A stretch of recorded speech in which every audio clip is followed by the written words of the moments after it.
हर एक के बस का है ही नहीं मेरे भाई, हर एक के बस का है नहीं। अच्छा दूसरी बात, जितने लोग यहाँ इंटर में आ गए इनकी लाइफ तो और परेशान है, पूछो क्यों? जो सीए इंटर आईपीसीसी में आ गए इनकी लाइफ तो और परेशान है। उसके दो रीजन है। पहला, तुम ऐसी जगह आके अटक गए हो जहां निकल सकते भी नहीं और उगल भी नहीं सकते। तुमने सीपीटी पास किया तो दुनिया तुम्हें देख रही है, तुम सीए बनोगे, और फाइनल वाले से मिलो तो तुमको ऐसा लगता तुम्हारी लाइफ वेस्ट है। अब ना तुमसे ये निकला जा रहा है ना ये उगला जा रहा है, तुम्हें सिचुएशन में, इस सिचुएशन से तो बाहर निकलना पड़ेगा। और फाइनल में आके ये सिचुएशन और तकलीफ देती है, क्योंकि उस टाइम तक क्या ऐसा लगता है एक ही तो एग्जाम बाकी है, फिर क्या। और ये तो तुम्हारे साथ बचपन से होता है, बेटा 10वीं कर ले बहुत अच्छा स्कोप है, फिर तो क्या आराम ही है। बेटा 12वीं कर ले, फिर तो क्या आराम ही है। फिर तुम्हारे को किसी ने सीए में लाया, आराम ही है बे, आराम। इमेजिन एमबीए वालों को तुम्हें कॉलेज जाना पड़ता, तुमको क्या ऐश में बैठे रहो। मैंने कई बैंकों को देखा है वो सीए कोर्स के लिए लोन नहीं देती। हाल फिलहाल में कई बैंकों ने चालू किया है। मैंने, क्योंकि मेरे टाइम पे नहीं देती थी, तो मैंने बैंक में जाके पूछा क्या तकलीफ है, क्यों सीए के लिए लोन नहीं दे रहे। उन्होंने बोला ये कितने साल का कोर्स है। क्या जवाब, मैं क्या जवाब दूं? पहला मैं क्या जवाब दूं? दूसरा बोले it's a part time course. मैं 2 मिनट के लिए रुक गया, बोला क्या बोले वापस बोलो। ये is a part time course, bank वाला ये बोल रहा है। मतलब अच्छा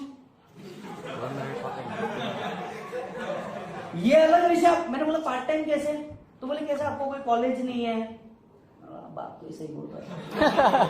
कैसा आप लोग का कोई ऐसा सेमेस्टर पैटर्न नहीं हो रहा, बात तो सही है, क्राउड भी बहुत कम आता है। मतलब ये बात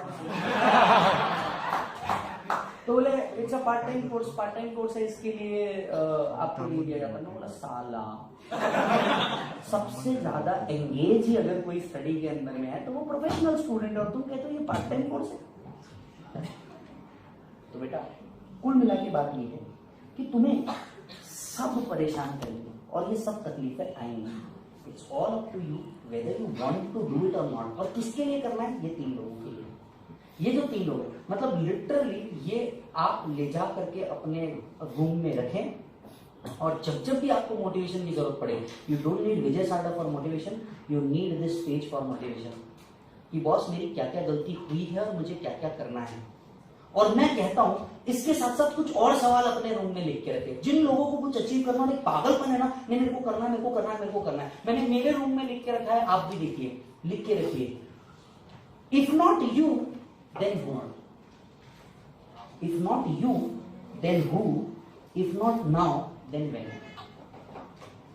आपको जब भी कोई टाइम पास करना है, आपको लग रहा है कि आप पढ़ाई नहीं कर रहे हैं, कुछ और कर रहे हैं जो आपके ड्रीम के लिए नहीं है, मैं अपने आप से 10 बार ये सवाल करते रहे, if not you then who. अगर तुम नहीं कर सकते तो लाइफ में कौन कर सकता है? If not you then who, not now then when. और अगर आज नहीं करना तो फिर कब?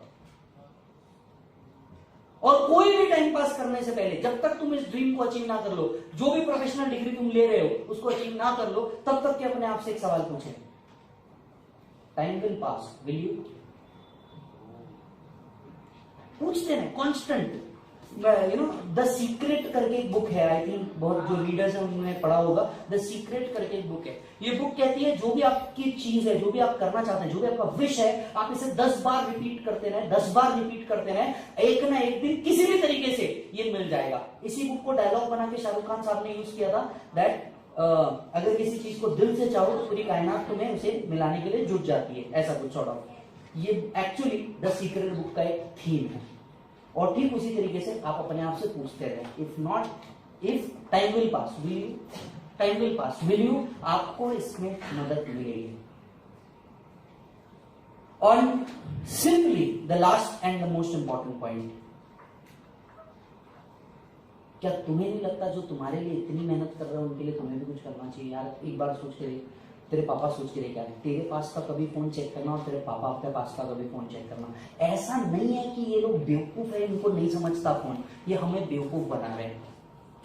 वो तुम्हें बेटा अगर पैदा करना जानते हैं ना तो तुमसे बेहतर टेक्नोलॉजी को यूज करना जानते हैं, ये बात हमेशा याद रखना। और ऑनेस्टली मेरे को इतनी अक्ल नहीं थी, जब मैं बाप बना तब मेरे को अक्ल आई कि अगर वो तुम्हारा फोन कभी चेक करना, तुम्हारे पापा का फोन कभी चेक करना, तुमको समझ में आ जाएगा वो आदमी ने प्रायोरिटी दी है तुमको, तुम्हारे ड्रीम्स को। दिवाली के दिन ना भाई साहब तुम्हें नया कपड़ा चाहिए, वो आदमी अपने पुराने कपड़े में घूमेगा। क्यों घूमेगा? वो बोलता है मेरे को जाना ही कहाँ है। तुमसे ज्यादा तो उनको लोग पहचानते होंगे। तुम्हें दूसरी बार बेवकूफ बनाया गया, तीसरी बार उनके बर्थडे के दिन उनके लिए गिफ्ट लेके देंगे, गाली खाओगे। अपने माँ बाप के लिए बर्थडे में गिफ्ट लेके देंगे, स्पेसिफिकली पप्पा के लिए, कंफर्म गाली खाओगे। क्या जरूरत थी, मैं तो ये पहनता ही नहीं, मुझे तो यूज करते आता ही नहीं। बेवकूफ बनाया जा रहा है। तुम्हें ब्रांड समझ रहा है ना, चेक करना ये ब्रांड तब से है जब तुम्हारे पप्पा है। ऐसा नहीं है कि उन्हें ब्रांड नहीं समझता, बस ऐसा है कि पैसा तुम्हारे लिए है। मम्मी को सोच के देखो यार, वो लेडी ने तुम्हारे लिए क्या किया है। 9 महीने तुम्हारे पेट में रखा, पेट काटा, यहाँ तक के लेके आई। तुम सुबह से शाम तक सही तरीके से रहो, उसके लिए वो लेडी रोज खाना बनाती है। घर पे जाने के बाद आप सभी लोगों से आपकी मम्मी ने कभी एक सवाल के ऊपर नहीं पूछा कुछ खाया क्या। गलत बोल रहा हूँ साहब, आप सभी की मम्मी, मेरी मम्मी सभी की सवाल पूछती है, हर माँ इनफैक्ट एक ही सवाल पूछती है, कुछ खाया क्या। इसके अलावा उस लेडी को कोई लेन देन नहीं, तुम किसके पास पढ़ रहे, कहाँ जा रहे, अंधाधुंध विश्वास है मेरे भाई तुम पे। बराबर है। वो आदमी जो तुम्हारे लिए काम कर रहा है ना, वो आदमी गाड़ी में घूम रहा है, साइकिल पे जा रहा है, वो आदमी ऐसी तैसी करवा रहा है। तुम्हें शायद पता नहीं होगा, इस 100 रुपए कमाने के लिए ना वो आदमी अपनी पूरी एक करवा लेता है। क्लाइंट से गाली खाता है, 10 कस्टमर आके चिल्ला के जाते हो, चुपचाप सुनता क्यों? क्यों तुम्हारे लिए काम कर रहा है। इतने भी खुदगर्ज मत बनो यार कि कोई 2 लोग तुम्हारे लिए अपना 100 दे रहे हैं और तुम उन्हें हर सब्जेक्ट में 40 भी ना दे पाओ। ध्यान से सुनिए क्या बोला मैंने। इतने भी खुदगर्ज मत बनो कि वो तुम्हें अपना 100 दे रहे हैं और तुम उन्हें हर सब्जेक्ट में 40 भी ना दे पाओ। 40 समझ रहे हो ना क्या है? इतने भी खुदगर्ज मत बनो। उनने तुम्हारे लिए बहुत कुछ किया और मुझे शायद मैं बहुत एक्सटर्नल पर्सन हूं तुम्हें समझाने के लिए कि तुम्हारे माँ बाप ने तुम्हारे लिए क्या किया है। You people are lucky enough, क्योंकि मैंने तुम्हारे को जो लास्ट क्वेश्चन दिया वो इसी बात से रिलेटेड है कि तुम्हारे पास आखिरी के 5 मिनट है, तुम इनके लिए क्या कर सकते हो।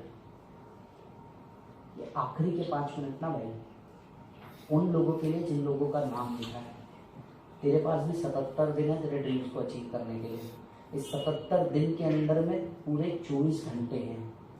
इस 77 दिन के अंदर में हर घंटे में 60 मिनट है और इनको अचीव करके उन्हें जो 3 लोगों को खुशी मिली। आपको क्या लगता है, आपको सीए या कोई भी प्रोफेशनल डिग्री बना के आपको क्या लगता है, आपको पेरेंट्स आपसे पैसे लेना चाहते हैं? बिल्कुल नहीं। इमेजिन करना कभी ना आर्टिकलशिप में जाओगे ना, अपनी पहली सैलरी अपने मम्मी को ले जाके देखना, वो लेडी रोएगी। अपने पापा को ले जाके देखना, ये पैसा अगेन तुम्हारे लिए ही यूज करेगा, तुम्हारी ही कोई अच्छी खाने की चीज आ जाएगी, तुम्हारी शादी के लिए आ जाएगा। उनको तुमसे पैसे नहीं चाहिए यार। इनफैक्ट कई पेरेंट्स को तो तुम ये बोलते हुए सुन लोगे कि हमारी तो निकल गई, अब जो कुछ है वो सब तेरे लिए।